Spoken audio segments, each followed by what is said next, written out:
Dans l'épisode qui suit, j'ai reçu William Barrett, où est-ce qu'on a abordé différents sujets par rapport à l'entrepreneuriat, au branding personnel, à la présence web aussi.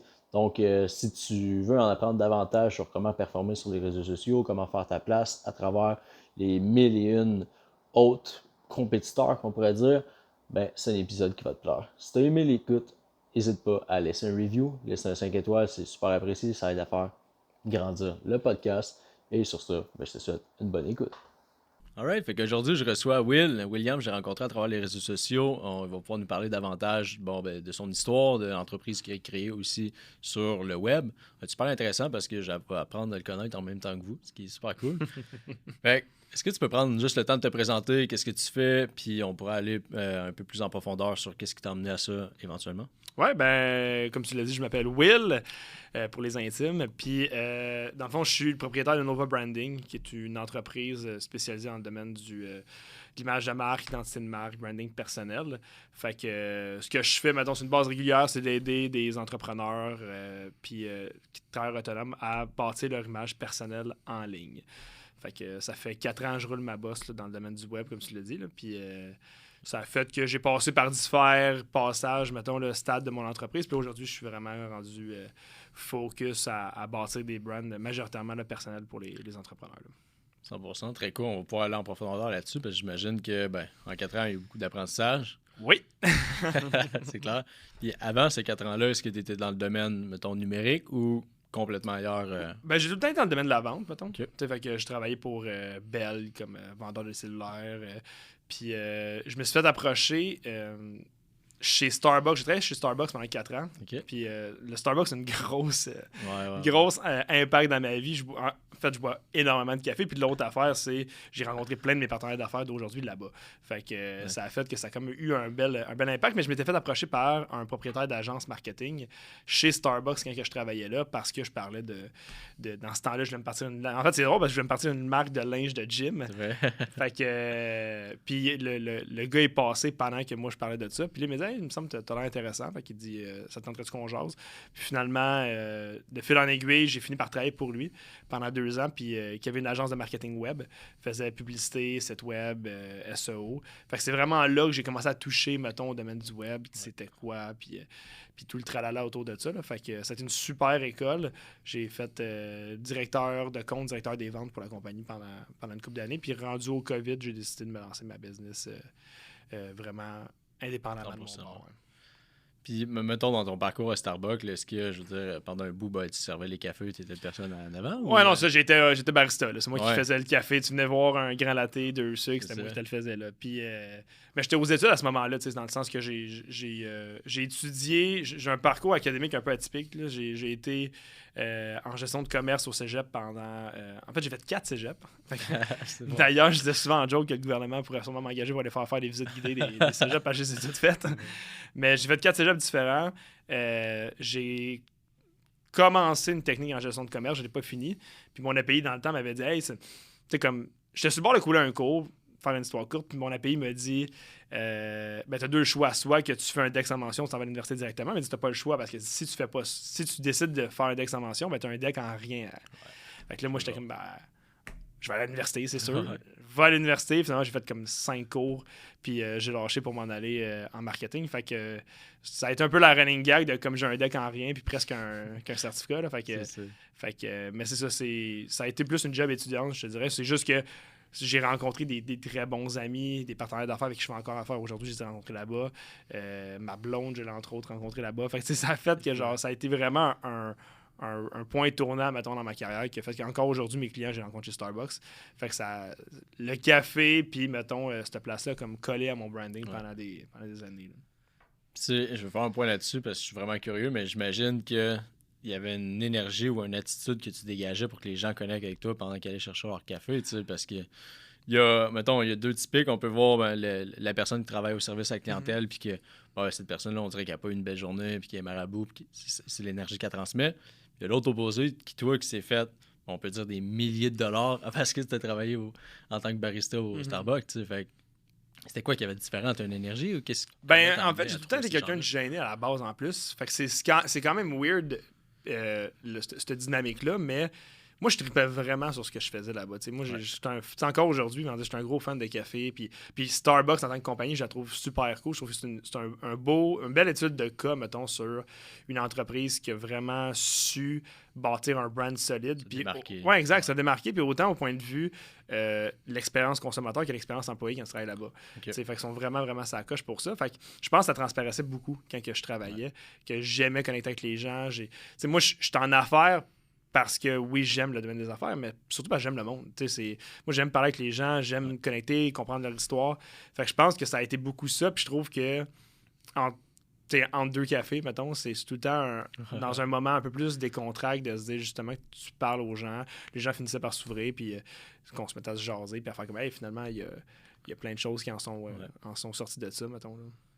Fait que c'est ta curiosité, on pourrait dire. Je pense que oui. Puis l'amour que tu portais à ton travail, tu sais. Fait que ça se sent, je veux dire. Ouais, exact. Je pense que quand les gens aiment ce qu'ils font, ça paraît dans leur façon de travailler, puis ce qu'ils vont dégager aussi quand ils vont être là. Ouais. Fait que, ça s'achète pas, ça. Non, exact. Ça s'achète pas, puis je trouve... Moi, je souhaite à tout le monde qui soit capable d'avoir cette espèce de drive-là, de se dire que, genre, hey, si tu as à faire quelque chose, fais-le parce que t'aimes ça, puis que t'es capable d'en tirer quelque chose de le fun. Là. 100%. Puis c'est ce qui démarque aussi, ben, tu sais, t'as des gens qui ont, on va dire, un travail qui est vraiment atypique, qui n'est pas super bien reconnu, mais que ces gens-là sont hyper bien dans leur vie parce que ben, ils aiment ce qu'ils font, puis peut-être qu'ils appliquent un peu le même principe à d'autres sphères de leur vie. Fait que, tu sais, ils aiment leur famille, ils aiment leur petit quotidien. C'est ce qui fait qu'ils n'ont pas besoin de grand-chose, puis qu'ils sont heureux avec pratiquement nothing. Tu sais. Non, exact. C'est vraiment ça. Je pense que c'est plus l'intérêt, l'intention que tu mets dans ce que tu fais, puis l'énergie. Là. 100%. T'es lancé en affaires au début de la COVID, c'est pas quelque chose qui te fait peur? Tu as trouvé que c'est une bonne opportunité? C'est quoi que c'est une bonne opportunité? Je pense pas. Je pense que c'est plus le fait que... tu sais, moi, ce qui m'avait allumé, dans le fond, t'as fait un petit background de qu'est-ce qui a fait que je me suis lancé à ce moment-là, c'est que moi, j'ai tout le temps été un fan du marketing. Sans trop le savoir, quand j'étais jeune, mettons, j'écoutais le Super Bowl, puis moi, j'écoutais le Super Bowl pour les pubs, pas pour le match tant que ça. Puis de comprendre comme qu'est-ce qui faisait que je voulais acheter un brand plus qu'un autre. C'est pourquoi j'ai un iPhone et j'ai pas un Samsung, mettons. Fait que ça m'a tout le temps trotté dans la tête. Puis je trouvais que, sans vouloir rien enlever à personne, je trouvais que ce qu'on faisait en marketing, c'était cool. Sauf que le même problème me revenait quand je parlais avec l'ancienne agence pour laquelle je travaillais. Ouais. Mais le problème qui revenait tout le temps, c'était que mes clients finissaient tout le temps par me dire... Comme je leur posais des questions à savoir mais qu'est-ce qui fait que les gens t'achètent, mettons, plus qu'un compétiteur. Puis ils me sortaient tout le temps genre on a un bon service de clientèle, on a ci, on a ça. Puis je suis comme mais tout le monde dit ça. Ouais. Fait que tu sais, c'est pas ça qui fait que t'es différent. Puis on a eu une étude de cas avec un client que ça l'a adonné que j'ai eu à travailler son branding pendant que je travaillais pour l'autre agence. Puis c'était l'autre agence en fait qui l'avait mandaté.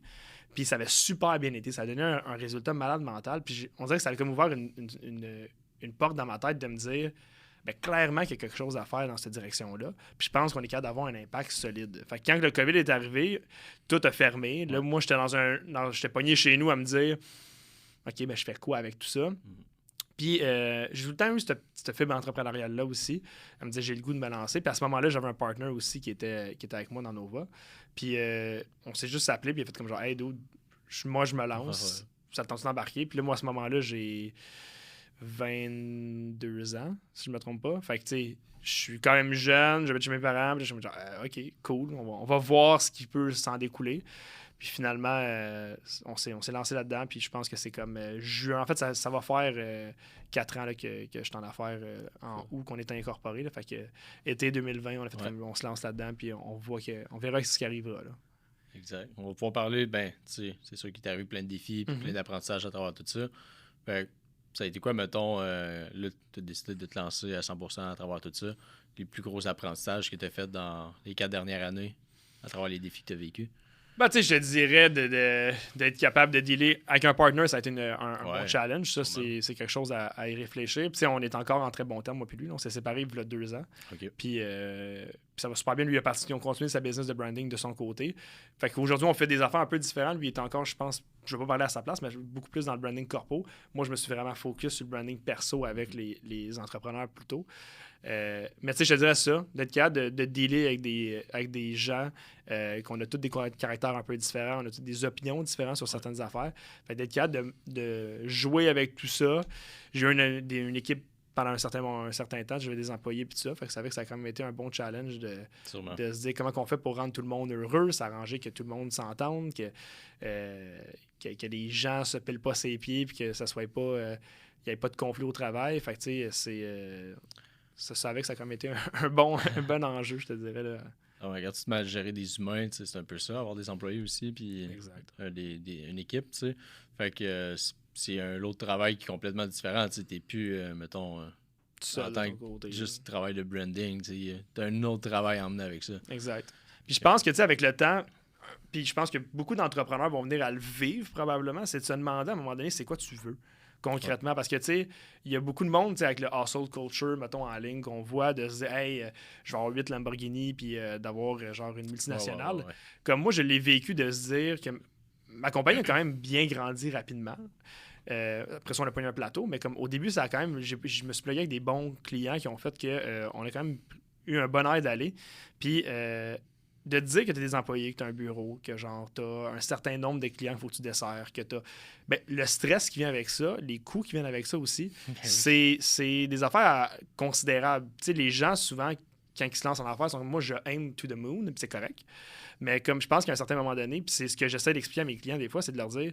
Ben, ramène ça, c'est quoi concrètement que toi tu veux? C'est quoi tu veux vivre? Ouais. Parce que moi, j'ai des chums qui ont des compagnies qui ont 70 000 $ de payroll par mois. Puis je peux te dire qu'il y en a qui vivent super bien avec ça, puis il y en a d'autres qui vivent très mal avec ça. Puis ça fait que comme, cool, tu roules en Porsche, mais genre, t'es stressé au coton à longueur de journée parce que justement, tu te dis, hey, shit, ok, je vais être capable d'y arriver à la fin du mois ou quoi que ce soit. Fait que c'est à bien y penser, puis c'est à être honnête avec toi-même aussi à un moment donné, je pense. Est-ce que tu dirais que peut-être la vision de la vie que tu voulais au début était pas assez claire, fait que ou fallait que tu l'essayes puis que tu as vécu, en fait? Je pense que c'est plus ça. Ouais. Je pense que c'est plus que, genre, à un moment donné, tu t'essaies des affaires, tu testes, puis genre, à un moment donné, tu te dis, OK, ben, est-ce que ça, j'aime ça, est-ce que ça, j'aime moins ça? Puis je pense que c'est ça aussi qui a fait qu'aujourd'hui, ben, je me suis un peu plus niché dans ce que je faisais avec mes clients, parce que je me suis rendu compte que ça, je trouvais ça vraiment le fun à faire ça. Tandis que, mettons, pendant un bout, je faisais beaucoup de sites web, je faisais beaucoup de classique, mettons, agence marketing, branding, mettons, puis gestion de médias sociaux, ce genre de truc-là. Puis je trouvais que c'était pas tant la direction dans laquelle que je voulais m'aligner avec ma business parce que tu deals avec beaucoup de demandes, mettons, par rapport à tes clients. Beaucoup une question de perception, là. Ce que tu trouves beau, je ne peux pas nécessairement dire que moi, je vais trouver ça beau. Fait que, c'était beaucoup ça, c'était beaucoup de gestion des attentes. Puis comme tu le dis, à un moment donné, tes employés, ben là, un employé porte ses photos du client, ben là, j'ai pas commencé à travailler sur le projet, mais ça fait 2 semaines que tu es censé avoir commencé. Ouais. Moi, c'est moi qui s'obstine avec le client après ça pour te dire, ben là, il faut que je le prenne en demi, tu vois. Je suis pas le leader de l'équipe. Je ne vais pas dire, non, mais Gilles a décidé de ne pas faire sa job pendant 2 semaines, tu comprends? Ça n'a pas de sens. Fait que c'est d'être capable de passer à travers tout ça, puis de se dire, ben à travers, puis ça fait pas des années, ça fait pas 20 ans que je suis en affaires, mais à travers ça, tu apprends, puis tu fais comme, ben il y a des affaires que oui, je veux continuer de faire, puis des affaires que je pense que je vais laisser de côté pour la suite des choses. Parce que c'est glorieux, tu sais, d'avoir, mettons, une grosse entreprise avec une grosse équipe, un gros chiffre d'affaires. C'est bien vu quand tu parles de ça avec le monde, ils vont demander, quand tu parles avec un autre entrepreneur, combien de gens, combien d'employés. Plus t'en as, plus ça, mettons, le chiffre puis l'ego est gros. Exactement. Mettons, faire un step back, est-ce que ça a été quelque chose de difficile pour toi, soit sur ton ego ou comment tu l'as vécu? Ça a été rough parce que j'ai passé de me dire que quand j'étais avec mon partner, on n'avait pas une énorme équipe, mais on avait, à temps plein, je pense qu'on était 4 ou 5, puis on avait une équipe de sous-traitants. Fait que, mettons, j'avais un vidéaste à qui je faisais affaire tout le temps, un photographe, mais on était capable de leur donner de la job à tous les mois, fait que ce qui faisait qu'ils venaient à nos bureaux, il y avait une place au bureau, tout ça. Mais passer de ça, quand je me sépare, là, ben lui s'en va, il y a certains clients avec qui il part, ouais. Moi, je garde certains clients, puis à ce moment-là, il reste moi puis deux employés avec qui je travaille, outre les sous-traitants. 6 mois plus tard, mon employé mon gestionnaire des médias sociaux me laisse tomber parce qu'il est parti créateur de contenu de son côté. Fait que moi, je tombe 2. Ouais. Puis là, genre, fast forward un autre 8 mois plus tard, 1 an peut-être. la personne avec qui je travaillais, finalement, lui avec, il décide de partir parce que. Puis dans son cas, à lui, la transition s'est mieux faite parce que j'étais rendu là aussi. Là. Ça faisait que 90% de la job que je vendais, c'était plus de la consultation en branding perso que avoir besoin d'une huge équipe. Fait que c'était plus d'un accord commun. Mais je te dirais que quand mon gestionnaire des médias sociaux m'a appelé pour me dire Hey, by the way, comme je m'en vais, puis je suis comme shit, moi j'ai 5 clients, 5-6 clients, il faut que je desserve, puis que là, je peux pas m'occuper de tout ça seul. Là. Fait que, oui, pour l'ego, je te dirais que ça a été une grosse table d'en face. Mais tu as dit de quoi de vraiment important, c'est après ça, c'est savoir ta priorité, tu mets où? Est-ce que toi, tu es en affaire pour dire que genre, hey, j'ai 18 employés avec des bureaux de 2500 pieds carrés, ou tu es en affaire parce que tu veux vivre une vie comme monter un peu à ton image? Puis chiffre d'affaires, profit, c'est grosse différence entre les deux. Puis ça me fait tout le temps rire de dire quelqu'un que je fais. J'ai toujours dit j'aime mieux faire comme 500 000 de chiffre d'affaires puis faire 400 000 de profit que faire 3 millions de chiffre d'affaires puis faire un 100 000 de profit ou un 400 000 de profit, tu comprends? Fait que, après ça, c'est tout le manpower que ça te prend pour te rendre là. C'est ça, c'est des décisions qu'il faut que tu prennes, mais je pense que de te péter à la face un peu along the way, mettons, puis de te planter, puis d'essayer d'apprendre, puis de recommencer. T'sais, moi, je sais plus à qui je disais ça, mais j'étais comme 65 fois, là, je me suis demandé si j'allais mettre la clé dans la porte, là, dans le sens que, je trouve ça, il y a probablement du monde qui se sont jamais posé de questions à se dire est-ce que je continue ou pas, mais moi, ça a été souvent de me dire je continue dessus, j'arrête dessus, je m'en vais-tu faire autre chose. Puis j'avais des offres de gens là, qui voulaient m'engager comme employé, là, qui me disaient hey, pourquoi tu viens pas travailler pour nous autres, on va donner un salaire de temps par année. Maintenant, ça te joue dans la tête là, de te dire je fais quoi avec ça. Là. C'est clair à 100%. Je veux dire, fait de faire un step back, ça peut être difficile pour ton identité, pour ton ego, comme tu l'as partagé, puis toutes ces choses-là, mais en fin de compte, tu veux pas, tu vis pour toi. Là. Je veux dire, la seule personne avec qui tu vas vivre tout le reste de ta vie, c'est toi-même. Fait que de te poser des questions sur c'est quoi la vie que tu aspires à vivre, c'est quoi les standards que tu veux respecter. Puis le monde ne le savent peut-être pas, mais c'est sûr que gérer une équipe puis d'avoir un payroll qui est beaucoup plus haut, le niveau de stress est constamment plus haut. Là. Puis c'est pas tout le monde qui est capable de handle ça. Là. C'est comme si tu as une limite de crédit puis est tout le temps proche du rouge. Là. Il y en a que ça leur fait pas grand-chose.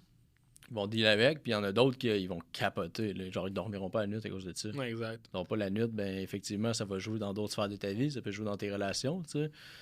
Fait que c'est pas tout le monde qui peut handle ça de la même manière. Ouais. Je pense que pour ça, comme tu dis, c'est choisir les sphères de ta vie que tu veux, que pour toi sont importantes. Là, si, mettons, toi, ton goal ultime, ça a tout le temps été d'avoir une maison à 3 millions puis 8 chars, probablement que tu risques d'avoir besoin d'une grosse entreprise pour le faire. Mais si toi, c'est de te dire d'avoir une famille, d'être capable d'avoir un certain style de vie, sans dire que de vivre pauvrement, mais de dire d'avoir un bon style de vie, de pouvoir faire ce que tu veux faire, mais juste de ne pas se faire, en fait, vendre l'idée de quelqu'un d'autre. Moi, c'est plus ça. L'influence des médias. Ouais, exact. C'est tellement facile maintenant de se dire hey, j'ai le goût de moi avec d'avoir ça. Parce que Instagram te vend l'idée à longueur de semaine quand tu ouvres ton téléphone, parce qu'il y a X, Y, autre chose qui se passe dans ton environnement qui te dit hey, j'ai le goût de ça. Mais genre, une fois que tu es dedans, après ça, c'est là que tu fais comme c'est vraiment, c'est ça, exact. C'est vraiment ça, mettons. Le personal branding, si on peut parler davantage de ça, tu sais, peut-être des gens qui comprennent pas trop c'est quoi ce terme-là, puis en quoi ça consiste, puis maintenant je sais que c'est réellement important, tu sais, puis c'est l'identité d'une personne, mais comment tu peux partager ça, en quoi ça consiste réellement, tu sais? En fait, ton personal branding, c'est l'image, c'est le gut feeling que tu vas créer dans la tête des gens quand ils vont penser à toi. Quand on parle de branding, on va souvent parler, mettons, de branding corporatif, on va souvent parler de dire j'ai une compagnie, j'ai un logo, j'ai une identité de marque, des couleurs, ce genre de trucs-là. Ouais. Mais plus loin que ça va être de te dire c'est quoi le gut feeling que je vais avoir quand je vais penser à ta compagnie. Fait que, de dire quand je pense à Apple, il y a un feeling en dedans de moi ou quand j'ai le téléphone dans mes mains, ça me fait sentir quelque chose. Le personal branding, c'est un peu la même chose par rapport à l'entrepreneur ou la personne en soi. Fait que c'est de te dire c'est quoi l'image que tu vas créer autour de toi. Quelqu'un que les gens vont venir à penser à toi, vont faire comme OK, j'ai le goût de connecter avec cette personne-là parce que ses valeurs me parlent, parce que j'aime son style, parce que j'ai quelque chose qui me revient en tête tout le temps par rapport à lui. Ouais. Je donne un exemple. Il y a un test que je fais passer à mes clients qui est une bonne idée de savoir si c'est un brand personnel fort ou pas. C'est le test du bout de la langue. C'est de te dire si on parle ensemble, puis là, j'essaie de te dire, mettons, tu sais, le gars qui est entrepreneur, qui fait des tests de poutine, puis il y a un beach club, mais tu le sais de qui Oli je parle, Primo. tu comprends? Exactement. Mais ça, c'est d'avoir un brand Ouais. personnel fort. C'est que Oli Primo a choisi d'avoir certains aspects de sa personnalité highlightés, mis de l'avant, dont le côté des poutines, les lunettes fumées, il y a tout le temps des lunettes pétées, tout le temps. Ouais. Le fait que, genre, il y a une certaine façon qu'il parle. Puis ses jolis cœurs sont good. Ouais. Tu le sais que c'est lui, tu comprends? Ouais, ça. Fait que c'est tous ces aspects-là que moi, dans le fond, je me suis rendu compte avec le temps. Ben, je me suis rendu compte, c'est pas moi qui a fait la découverte du siècle, Ouais. dans le sens que aux États-Unis, c'était déjà arrivé depuis un bon bout. Mais je me suis rendu compte qu'en général, les gens achètent d'autres gens. Fait que, puis aujourd'hui, tu sais, sans vouloir péter la ballonne à personne, mais comme tout le monde a un site web, tout le monde a des publicités qui roulent, tout le monde a des médias sociaux. Fait que qu'est-ce qui fait que si, mettons, je suis pris à choisir entre 3 compagnies, qu'est-ce qui va faire que je vais prendre la compagnie A ou B ou C? Ben, ça revient souvent à tomber après ça à l'entrepreneur qui est derrière la compagnie. Tu sais, de se dire, est-ce que j'ai un vibe avec la personne? Est-ce que j'ai l'impression de connecter avec cette personne-là? Puis moi, ben, j'aide les gens à faire ça, à définir un peu c'est quoi leur identité, comment faire pour prendre ce qui est beau puis qui fait que tu es différent dedans de toi, puis le ressortir, puis de le mettre de l'avant sur les médias sociaux. Fait que, tu sais, c'est... dont, mettons, les gens dans le domaine du fitness ou dans le domaine du coaching, dans le domaine... C'est tous des trucs sur lesquels que je pense qui sont primordiaux aujourd'hui, parce qu'il y a tellement beaucoup de monde C'est dans le ça. marché. Qu'est-ce qui fait après ça que je me dis, je vais aller voir toi versus quelqu'un d'autre? Exact. C'est ça, ouais. C'est de se dire, ben, il y a des aspects, il y a une spécialisation même dans l'expertise qui peut être bonne, de se dire, ben, moi, je suis pas juste un coach, un entraîneur physique. Moi, je suis un entraîneur physique spécialisé avec les gens qui font de l'haltérophilie, mettons, ou spécialisé avec les gens qui sont en rehab de blessures au bas du corps, quoi que ce soit. Plus que tu es précis, plus que tu es capable de te sortir du lot avec niche, look, spécialité ou quoi que ce soit, mais plus que c'est facile après ça d'être capable de te démarquer dans ton marché puis de devenir une référence. Ouais. Mon objectif, c'est que mes clients, une fois on a fini de travailler avec eux autres, c'est des références dans leur domaine puis sont capables de complètement se dissocier du reste du marché. 100% du sens. Puis, OK, peut-être que, ben, en fait, ça fait que quelqu'un est un spécialiste plutôt qu'un généraliste. Mhm. Tu sais. Puis, on pourrait se dire, ouais, mais je vais perdre une certaine pourcentage de la clientèle, sauf que tu en gagnes une qui connecte vraiment plus avec toi puis qui risque de t'acheter davantage. Tu sais. Ouais, puis ça, c'est quelque chose que j'entends vraiment souvent de se dire, ouais, mais j'ai peur de tasser du monde puis de me concentrer juste sur une petite niche. Mais dis-toi que 98% du monde font exactement ça, de se dire, je parle à tout le monde. C'est ça. Puis si tu parles à tout le monde, tu parles absolument personne en ligne. Fait que tu sais, faut que tu sois capable de se dire, ben OK, fine que je parlerai pas à monsieur, madame, tout le monde. Par contre, les gens qui ont réellement un problème, eux autres, ça va être facile d'aller connecter avec eux autres, tu sais. Ils vont se sentir reconnus aussi quand tu vas partager oui, ton message, exactement. ta story, tout ça. Okay. Tu sais, j'ai un massothérapeute sportif avec qui j'ai fait affaire, que Jimmy Lafontaine, d'ailleurs, on le salue, mais que lui, quand il est venu me voir, il était comme moi, je suis un masso, puis je peux aider à peu près n'importe qui. Puis c'est vrai, on était massothérapeute, tu peux aider autant la madame de 70 ans que le jeune de 19. Puis ce gars tripe sur le CrossFit, exact, c'est ça.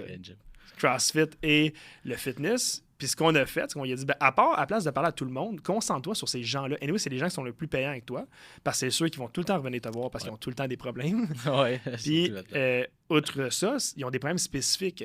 Problèmes d'épaule avec les mouvements overhead, des problèmes dans le bas du dos, squat, deadlift. Fait que ce qu'on a fait, c'est qu'on a basé une image puis un message qui parlait uniquement à ces gens-là. Puis ça fait qu'aujourd'hui, les gyms, ça arrive nord de Montréal, et pas mal dans les tops, exact, dans le domaine du entraîneur, pas entraîneur, mais massothérapeute sportif. Fait que ça a fait que c'est complètement dissocié des autres. C'est comme, maintenant, si tu dis je suis un crossfitter, puis je me dis j'ai mal dans le bas du dos, instantanément, c'est à lui que tu vas passer. Ou tu vas te le faire référer. Ouais. Fait que c'est un peu dans cet ordre d'idée-là que je me suis dit, hey, je pense que ça peut être pertinent d'aller pousser dans ce sens-là, puis d'aider les gens à aller faire ce travail-là. Comment est-ce qu'on fait ça concrètement? Est-ce que c'est de s'ouvrir davantage sur sa vie personnelle, de partager ses intérêts, comment est-ce qu'on niche? Moi, je trouve qu'il y a tout le temps, il y a tout le temps quelques ancrages que j'appelle que tu veux aller chercher pour que les gens puissent s'agripper après puis se dire, OK, là, ça, je le sais que c'est Oli ou c'est Will ou c'est quoi que ce soit, tu comprends? Fait que ton expertise, c'est comme on l'a parlé de ta niche, en général, ça, c'est un très, très bon début à avoir. ton style, d'être capable de faire, ben, est-ce que tu as un style différenciateur? Jimmy a tout le temps des crocs jaunes. Ouais, J'y ai dit, c'est comme un must. Tu n'as pas le choix que tu vas masser du monde, c'est ça que tu as. Moi, j'ai un style qui est similaire. Je ne pourrais pas me raser ma barbe demain matin puis que les gens vont faire genre, what the fuck, c'est quoi qui se passe? Tu comprends? Fait que c'est ça, la façon que je m'habille, la façon que je parle. Ça, puis je donne tout le temps un X-Factor qui est plutôt quelque chose qui n'a aucun rapport avec ton expertise, mais qui va avoir un lien avec toi. T'sais, moi, de mon côté, c'est le café. Toutes mes vidéos, j'ai tout le temps un café dans mes mains. Okay. Les cigares, c'est des trucs que je parle beaucoup ou qui vont avoir une place dans mon brand. Là, je suis en train de refaire mon bureau, ben il y a des boîtes de cigares un peu, exact, c'est ça. Sans dire que c'est dans ta face puis que genre j'ai un cigare dans la bouche tout le temps, mais c'est là, exactement. Fait que tu sais, d'être capable de dire, est-ce que tu le sais concrètement c'est quoi ton expertise puis qu'est-ce que tu peux faire pour les gens? Ton style, est-ce que tu as une identité claire de comme si je prends ton linge puis je le mets sur un support dans un garde-robe. Que ça touche, exactement, c'est ça. Est-ce que je suis capable de savoir c'est à toi? Puis le X-Factor, ben est-ce qu'il y a un aspect de ma personnalité que je peux venir connecter avec toi parce que c'est une passion commune, parce que c'est quelque chose qui fait que tu te sors un peu du lot des autres personnes. Ça peut être les chars, ça peut être le café, ça peut être le yoga, ça peut être n'importe quoi, mais c'est quelque chose qui va faire que les gens vont pouvoir aller un petit peu plus loin par rapport à c'est quoi ta personnalité ultimement que tu as. Là.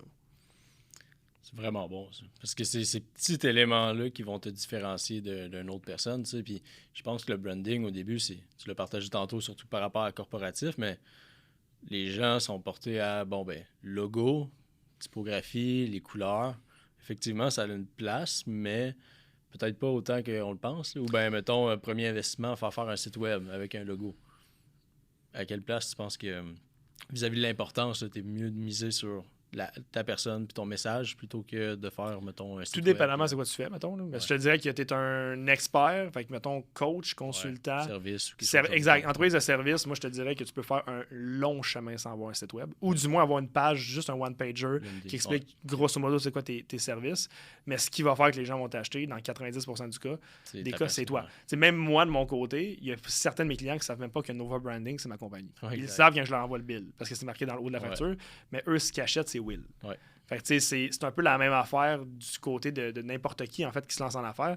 Moi, ce que je dis à tous mes clients, puis en fait, ce que je me dis à moi, je retourne, mettons, il y a 4 ans, perds pas de temps à travailler sur ton brand personnel le plus vite possible. Parce qu'il y a du monde ils ont commencé, puis ça, je suis pas le seul. Là. Alex Hormozy aux States le dit, Bradley. Le plus vite que tu travailles là-dessus, le plus vite que tu commences à rentrer l'image dans la tête de tes clients. En fait, dans la tête de ta communauté. Puis cette dite communauté-là que tu es capable d'écrire autour de toi, ben après ça, là, tu décides de te partir un autre produit. Demain matin, je décide de me lancer une compagnie de café parce que le monde me voit qu'une tasse de café tout le temps. Un, ça va faire du sens pour eux. Puis deux, j'ai déjà une communauté qui est prête à acheter. Ou du moins qui me connaît et qui est prête à écouter ce que j'ai à dire. Tandis que si je lance une compagnie de café demain matin et que personne ne me connaît, ils vont genre faire OK, ben t'es qui, tu comprends? Ouais, c'est ça. Pourquoi elle, au final, puis il y en a plein qui sortent. Exactement. Fait que c'est pour ça que je pense que si tu as à mettre des efforts, puis tu te lances en affaires, tu n'as pas full budget, mise sur ça. Fais du contenu sur les médias sociaux, essaie de donner un barème de qu'est-ce que je veux que les gens voient de moi, c'est quoi la personnalité qu'ils veulent que je voie en ligne, puis partir de là.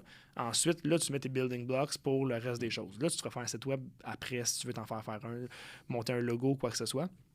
Mais ultimement, c'est plus le côté un peu finition de la chose à mes yeux, d'avoir un super logo, une super identité de marque quand tu te lances dans un projet. Là. Pour faire du point sur ce que tu viens de dire, je pense qu'un exemple, c'est comme on l'a vu avec Dwayne Johnson qui sort une tequila puis qui fait des millions en même pas un mois, tu sais. Fait que c'est que son brand, c'est sûr que c'est une personnalité publique hyper connue, tu sais, mais un plus petit niveau. L'exemple du café, c'est que ça ferait tellement de sens. Puis tu serais bien plus enclin à ce que les gens achètent de toi, justement, à cause de ça. Oui, exact. Puis tu parlais de Dwayne Johnson, mais mettons, dernièrement, Alicia Moffett a lancé la maillot. La maillot au cornichon avec genre comme une série de produits au cornichon. Puis ça fait du sens parce que Alicia Moffett en parlait qu'elle trippait ses cornichons, tu comprends? Elle a déjà une communauté autour d'elle.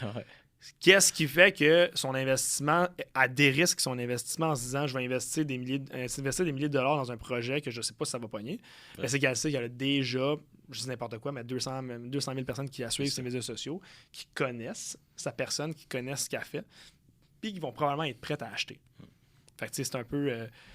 c'est un peu là aussi l'ultime but de se dire que oui, peut-être qu'actuellement, tu as un service que tu vends.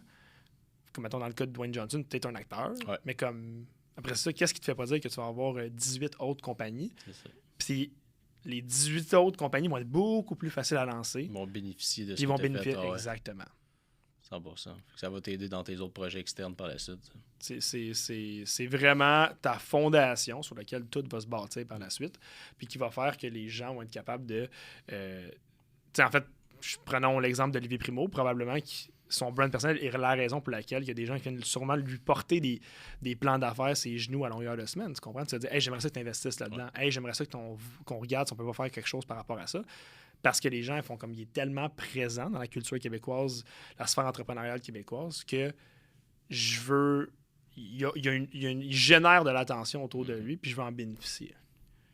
Ça fait 100% de sens. J'imagine que, en plus, tu vas avoir moins besoin de publicité, ou en tout cas, peut-être pas autant, et puis pas aussitôt, justement, si ton brand est fort. Tu sais. Oui, exact. Puis, tu sais, ça c'est un peu controversé parce qu'il y a des gens qui vont dire oui, mais non, mais parce que dans le sens que ta pub va tout le temps être un beau plus. Ouais, dans le sens que si tu mets un budget publicitaire et tu as un bon brand, mais cool, ça va marcher ça va plus. Exactement. Ouais, sauf que c'est sûr que si tu fais de la publicité, que personne ne te connaît, que personne n'est capable de connecter avec toi non plus à faire comme. Tu sais, moi, je fais de la pub, mettons, demain matin, puis je dis, hey, je fais des logos. Ben, le monde va être comme, OK, cool, mais il y a 2600 agences au Québec qui font des logos aussi. Pourquoi que je vais t'acheter toi? Tandis que si tu dis, OK, ben j'ai un brand fort, les gens comprennent concrètement c'est quoi que je fais puis c'est quoi mon style. Puis là, je lance de la publicité, ben oui, ça va être beaucoup plus facile d'aller chercher du monde. Fait que oui, pour répondre à la question simplement, avoir un brand fort, un personnel fort, en général, va baisser ton coût publicitaire pour ton acquisition de clients. Comment tu vois le futur de cette industrie-là par rapport aux réseaux sociaux? Puis on voit l'influence des médias est juste de plus en plus grande. C'est des nouvelles plateformes. Puis je pense que ça a vraiment sa place. Je veux dire, on le sait, je veux dire que les réseaux sociaux peuvent nous aider à construire un brand davantage, puis faire connaître, vendre plus, toutes ces choses-là. Dans le futur, il y a de plus en plus de gens qui vont être conscients de cette information-là. Tout le monde l'applique, ça va faire un peu des... Bon, ben, tout le monde va en retirer des avantages, mais comment tu vois ça sur le futur, les réseaux sociaux? Ben, tu sais, je pense que on va tomber dans... En fait, on est déjà en train de tomber dans plus une économie, mettons, de créateurs de contenu. N'importe qui peut devenir créateur de contenu. Après ça, est-ce que tu es bon, est-ce que tu ne l'es pas, parce que tu t'appliques ou pas, là, mettons, dans la chose. C'est un autre débat. Mais je pense que dans le futur, les entreprises qui se mettront pas de l'avant... Puis tu sais, on le voit, ce qui me fait triper, c'est les entreprises de construction qui commencent à faire ça. Ouais. Parce que c'est souvent des domaines que les gars partent. Ils jouaient pas du tout avec ce côté-là. Puis on voit des business de construction que le propriétaire se met de l'avant, montre les chantiers, montre c'est quoi qu'ils font. Tu as l'impression de suivre quasiment une mini-série, tu comprends? Une web-série, de se dire, hey, on voit ce qui se passe. Fait que je pense que dans un futur moyen proche, d'ici, mettons, les 2 prochaines années, probablement qu'on va avoir encore plus d'implications de ce côté-là, puis ça va juste devenir normal de produire du contenu puis d'être capable de le faire. Après ça, un point que tu as dit qui est bon, c'est qu'une fois que le marché va être crowded de gens qui font tout ça, qu'est-ce qui va faire qu'on va se différencier? Puis c'est là que je te dirais que j'ai plus une curiosité de voir qu'est-ce qui va se passer pour la suite des choses. Peut-être que ça va se segmenter d'une façon plus naturelle parce que justement, ben... Mettons, moi, j'ai une compagnie de toiture dans le domaine résidentiel à Terrebonne, puis j'ai un certain style d'audience, puis toi, t'en as une à Mascouche, mais t'as un certain style d'audience aussi. On va-tu pas se manger, peut-être pas se plier ses pieds, peut-être pas, ça va être à voir, mettons, là, pour la suite des choses. Ça fait du sens, effectivement. Puis, comment est-ce que tu accompagnes une personne, tu sais, parce que c'est les services que tu offres, d'aider une personne, dans le fond, à développer son personal branding, fait que on a parlé un petit peu des étapes tantôt, c'est quoi les points qui sont importants. Si une personne veut justement mettre son brand de l'avant, comment est-ce qu'elle fait, mettons, avec toi? Ben en fait, moi, j'offre deux offres, majoritairement 2 offres. Une qui est en 100% d'accompagnement, qu'on va faire vraiment on passe à travers 3 piliers sur lesquels on va venir à travailler pour ton brand personnel, qui est découvrir un peu c'est quoi ton clan, c'est quoi ta niche, ton identité, puis comment faire pour l'appliquer après ça. Parce que c'est bien beau de se dire que, OK, j'ai tous les barèmes de mon brand personnel, mais j'ai aucune idée comment le faire pour le mettre de l'avant, ces médias sociaux. Fait que moi, ce que je veux faire, c'est m'assurer qu'une fois qu'on a fini de travailler ensemble, tu saches exactement à qui tu t'adresses, c'est quoi, toi, ta personnalité de ton côté, puis comment faire pour que tu crées du contenu. Tu sais, faire pour créer ta communauté, commencer à faire du contenu sur les médias sociaux. Fait que c'est vraiment 100% accompagnement que je fais de ce côté-là avec eux. Puis l'autre offre, ben, c'est un mix, je te dirais qu'on va faire ce travail d'accompagnement-là ensemble, puis je vais vraiment venir à te bâtir des templates pour tes médias sociaux, mettons, des shooting photos, trouver un peu... dans le cas d'un coach, ça peut aussi de refaire un logo, mettons. Fait que ça, c'est plus le whole package si tu es rendu un petit peu plus loin. Puis que tu me dis, OK, moi, je veux vraiment le full package. Je veux que quand on a fini de travailler ensemble, j'aille un guide de marque, j'aille la direction graphique parfaite et que je sache, moi, de mon côté, comment aller me mettre de l'avant puis de faire que je vais stand out un peu dans le marché. Là. Genre, fait que c'est sous forme d'accompagnement ou encore, ben, d'emmener la personne à faire un changement de A à Z par rapport à son image de marque puis le message que... Exactement. Je pense qu'on revient au point de tantôt aussi, c'est que plus tu connais exactement ce que tu veux, ce que tu aspires à, ben ça va être plus facile de faire ce travail-là. Là. Ouais, puis tu sais, je dis souvent à mes clients, c'est difficile de le faire, tu sais, c'est sûr, là, je prêche pour ma paroisse, mais c'est difficile de le faire seul. Parce que, tu sais, mettons, moi, dans mon cas, j'ai 27 ans, ben, ça fait 27 ans que je vis avec moi-même. Fait qu'il y a des affaires que je fais dans ma tête qui sont normales. Ouais, mais il y en a que... là, je vais parler avec un client ou je vais parler avec quelqu'un, il va faire, mais non, mais ça, c'est fou. Tu sais, j'ai une cliente qui est, si je me trompe pas, elle a 50 ans, puis on parlait, puis finalement, out of the blue, elle me dit, hey, moi, je fais de la motocross. Puis j'étais comme, mais comment ça se fait? Exact, tu sais, ça stand out tellement fort. Ouais. Puis elle a dit, je trippe à faire de la motocross dans le bois, puis j'étais comme, genre, mais j'aurais jamais pensé ça, tu comprends? Sauf qu'elle, dans sa tête, c'était normal. Fait que d'être capable de bouncer des idées avec quelqu'un, puis que moi, je pose des questions à mes clients pour aller creuser, parce que c'est majoritairement ça qu'on va faire. On va se poser des questions. Exact, de se poser les bonnes questions, puis de se donner le barème que tu as de besoin. Parce que la grande majorité des gens qui ont de la difficulté à se mettre de l'avant, à bâtir leur brand personnel, c'est qu'ils savent pas où regarder. Ils sont là, puis ils se disent, j'ai pas de... Je donne souvent l'exemple d'une plage. Tu es sur une plage, ben, tu peux courir 14 km à gauche, 14 km à droite, tu es dans le sable pareil, tu comprends? Mais moi, ce que je viens faire, c'est je bâtis ton carré de sable, puis je me dis, c'est là-dedans que tu joues. Fait que voici les barèmes dans lesquels que tu peux jouer. Tu n'as pas à te casser la tête à dire, OK, ben là, je suis encore on-brand ou je le suis plus, tu comprends? Les voici. Ouais. Fait que construis là-dedans, joue là-dedans, puis tu vas voir, genre, le reste va se faire seul. Fait que c'est vraiment d'être capable de donner ces fondations-là pour que les gens se sentent moins perdus, qu'ils savent clairement où est-ce que, genre, ils s'enlignent avec leurs affaires, puis d'être capable de construire là-dessus par la suite. Là. Très, très cool, très, très cool. Où est-ce que les gens peuvent te rejoindre? Tu as parlé de Nova Training. C'est-tu là-dessus? C'est soit sur... En fait, je te dirais, le plus facile, ça va être sur ma page personnelle. Fait que d'Instagram, Will_Barrette. C'est là que je contacte le plus de gens. Soit ça ou par Facebook à William Barrette Meilleur. Puis si jamais vous voulez aller voir plus le côté business de la chose, je mets vraiment plus grand-chose sur ma page de compagnie, mais c'est Nova Branding. Si je ne me trompe pas, c'est nova.branding sur Instagram que vous pouvez trouver mes trucs. Mais la majorité du contenu que je donne gratuit, que je fais des vidéos, que je parle de ce que je fais puis je donne des conseils, c'est sur mes pages personnelles. Cool, man. Ben, merci de ta présence, Will. Merci de m'avoir invité. C'est super cool. À la prochaine.